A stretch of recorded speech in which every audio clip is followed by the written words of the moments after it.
I'm just thinking about a few kind of connections with nursing practice that as I see it, that I want to be kind of specific about.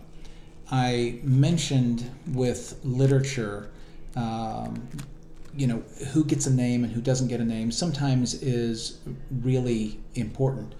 But I want to come back to that as it relates to this particular, or these two passages that we have, that we've talked about. The non-naming, especially, with those who are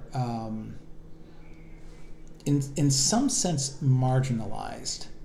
So in Luke chapter 7, we have this woman with the vial of alabaster perfume, or this vial of perfume in the alabaster container, and this is really precious ointment, and she anoints Jesus' feet, not his head. Very often the anointing happens with the head, but everything that she does is down here in a kind of subservient kind of role, emphasizing how unworthy it seems to me that she felt. We're not given her name. The victim in the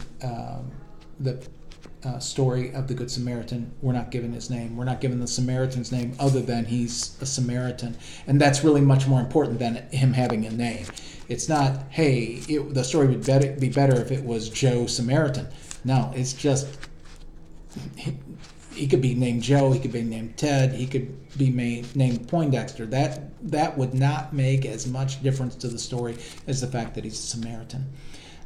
So the anonymity of these folks, especially the person that's robbed, and the woman in Luke 7, just makes me think of, I guess especially of the emergency department, but maybe there are other applications.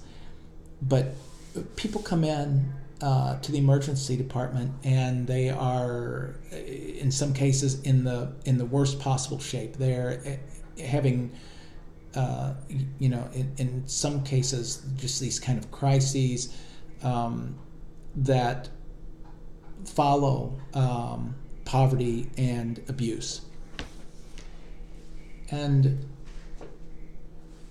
as Jesus does in Luke chapter 7, as the Samaritan does in Luke chapter 10, the healthcare team is called upon to just care for them, to accept them, not to worry about the details, but that kind of acceptance and welcome. Wow, I'm just impressed by that. I see that as a way in which the writer Luke tells us that Jesus and this Samaritan, they are majoring on the majors, and that's what that seems to be a point of connection with nursing practice. So that's one thing. I'll come back to some other things in subsequent videos.